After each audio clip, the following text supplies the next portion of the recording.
আজকে সবার প্রথমে ধন্যবাদ জানাই বিদীপ্ত দাসকে, যে আমাকে এত ভয়ঙ্কর একটা গল্প উপহার দিয়েছে। চলো আজকে তার দেওয়া গল্পটা তোমাদের শোনাই। গল্পটা শুনে আমার শরীর যেন ভয়ে হিম হয়ে গেছিল। চলো তোমাদেরও গল্পটা শোনাই। আজকের গল্প হলো বাঁশিওয়ালা অভিশাপ। রাত তখন অনেক গভীর। অমাবস্যার আকাশে একটা তারাও সেখানে নেই। মহেশপুরের শেষ প্রান্তে যে বাঁশঝাড়টা দাঁড়িয়ে আছে শতাব্দী ধরে, তার পাতাগুলো এ মুহূর্তে আর কাঁপছে না বাতাসে, কাঁপছে না অন্য কিছুতে। গ্রামের চৌকিদার নবীন হালদার সাইকেলটা থামিয়ে দাঁড়িয়ে পড়ল রাস্তার মোড়ে। বাঁশির একটা সুর ভেসে আসছে, খুব চেনা সুর, অথচ প্রতিবার শুনলেই বুকের ভেতরটা যেন ভয়ে হিম হয়ে যায়। সে জানে সেদিকে তাকিয়ে দেখতে নেই, সেটা গ্রামের প্রতিটা মানুষও জানে। কিন্তু আজ রাতে কেন জানি না তার পাটা থেমে গেল।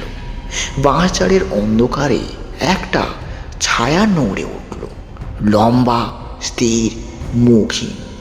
নবীন ভয়ে চোখ সরিয়ে নিল, তারপর প্রাণপণে সাইকেল চালিয়ে ছুটল বাড়ির দিকে। পেছনের সুরটা যেন থেমে গেল না, বরং তাকে অনুসরণ করে আসছিল কিছু দূর। তারপর হঠাৎ থেমে গেল ঠিক তার উঠোনের সামনে।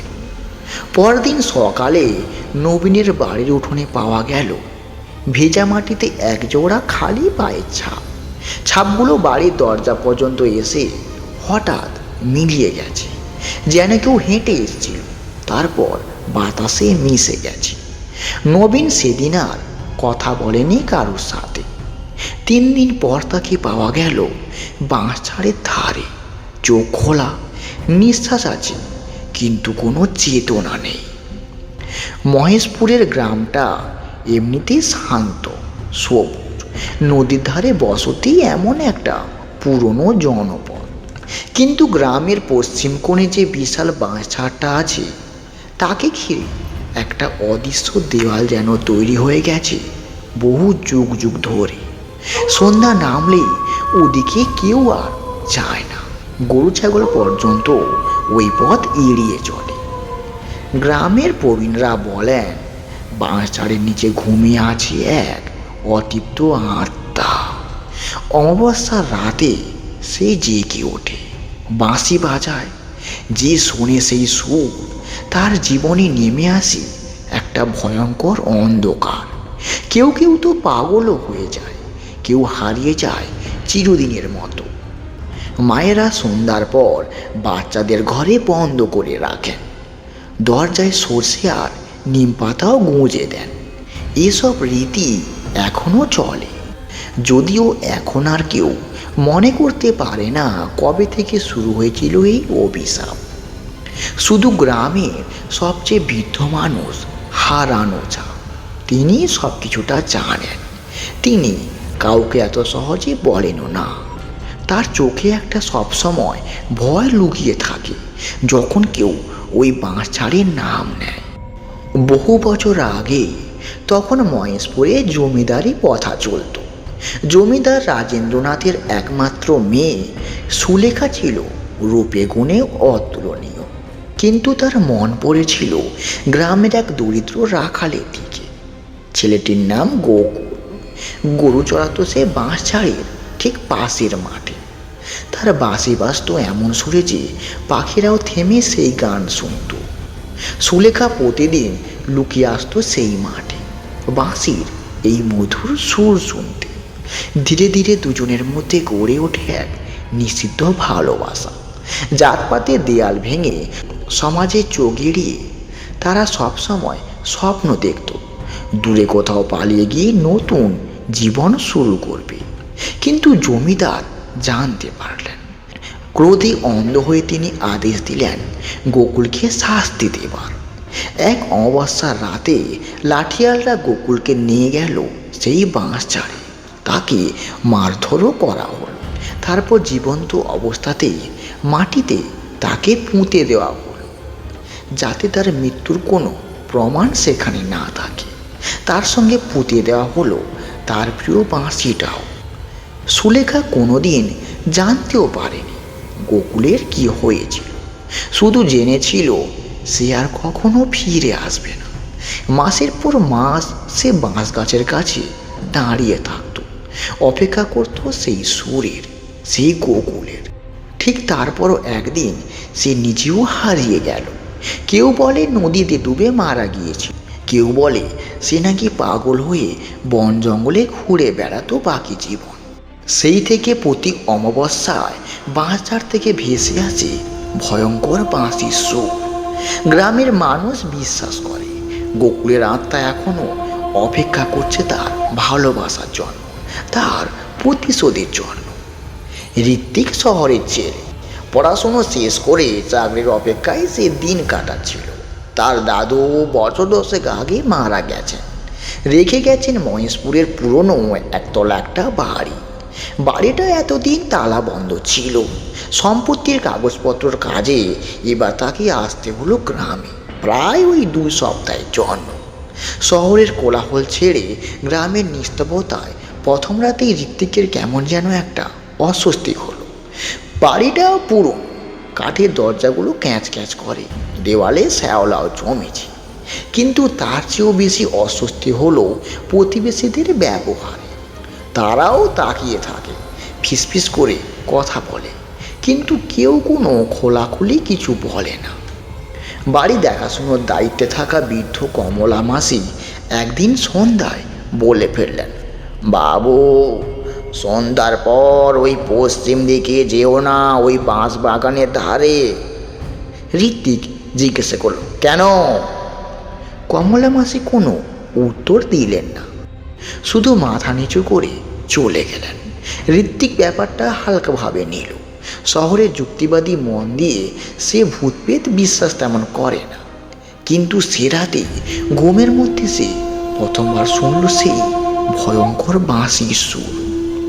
সুরটা এতই ভয়ঙ্কর, এত করুণ যে ঋত্বিকের ঘুম ভেঙে গেল। জানলা দিয়ে দেখল বাইরে ঘন অন্ধকার, কোথাও কোনো আলো নেই, অথচ সুরটা স্পষ্ট শোনা যাচ্ছে, যেন কেউ তাকে ডাকছে। সে বিছানা থেকে উঠে দরজার ঠিক কাছে গেল। তারপর হঠাৎ সে যেন ফিরে পেল তার চমক। সে থমকে দাঁড়ালো। এটা সে কি করছে? দরজা বন্ধ করে সে আবার শুয়ে পড়ল, কিন্তু সুরটা মাথার ভেতরেই বাড়তে থাকলো সারা রাত।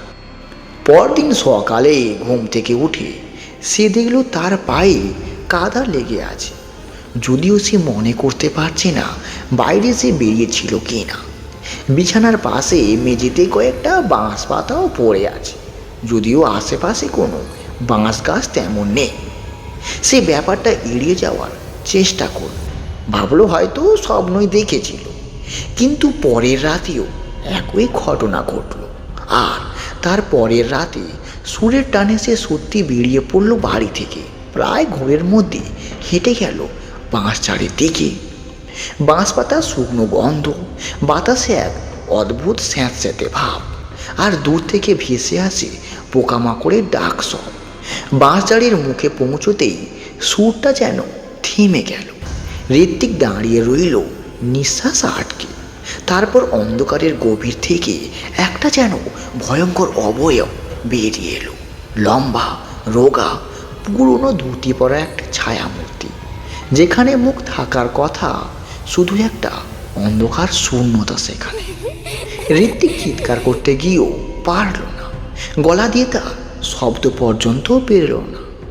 অবয়বটা তার হাতে ধরা বাঁশিটা তুলল ঠোঁটের কাছে, আর তখনই ঋত্বিকের চোখের সামনে সব কিছু যেন অন্ধকার হয়ে গেল।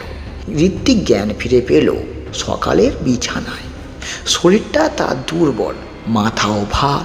কমলা মাসি তাকে দেখে ভয় পেয়ে গেলেন।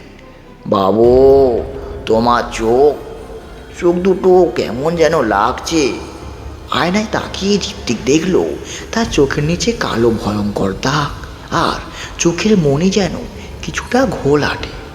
সে কিছু মনে করতে ঠিক পারছে না যে গত রাতে কি হয়েছে। শুধু সেই ভয়ঙ্কর বাঁশির সুর আর একটা মুখহীন ছায়ার আবছা স্মৃতি। সেদিন থেকে তার মধ্যে পরিবর্তন শুরু হলো।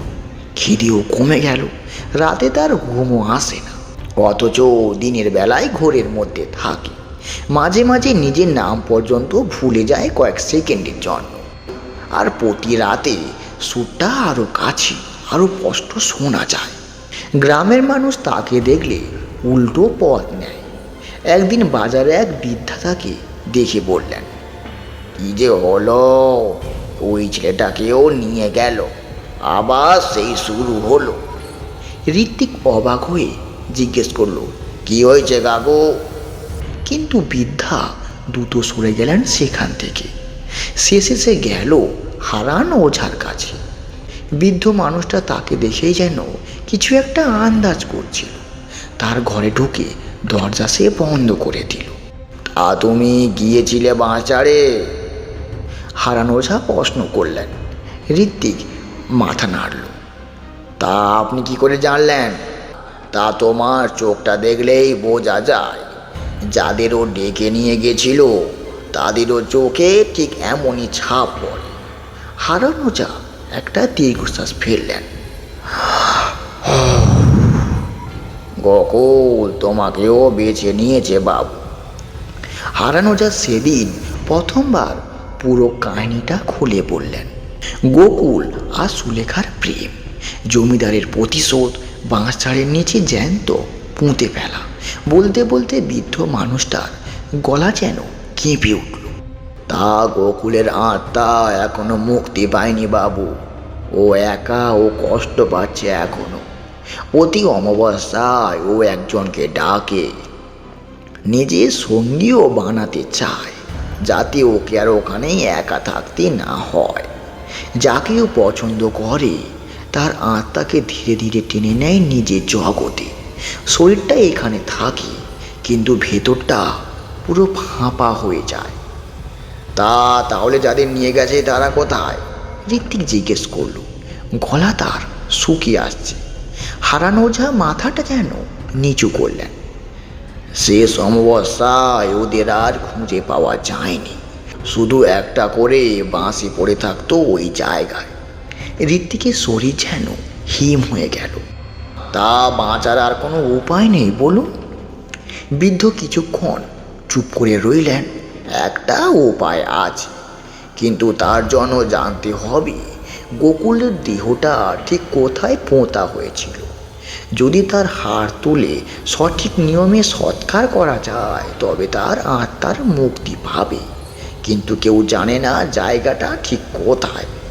বহু বছর ধরে বাঁশঝাড় বড় হয়েছে, সব চিহ্ন প্রায় মুছেই গেছে।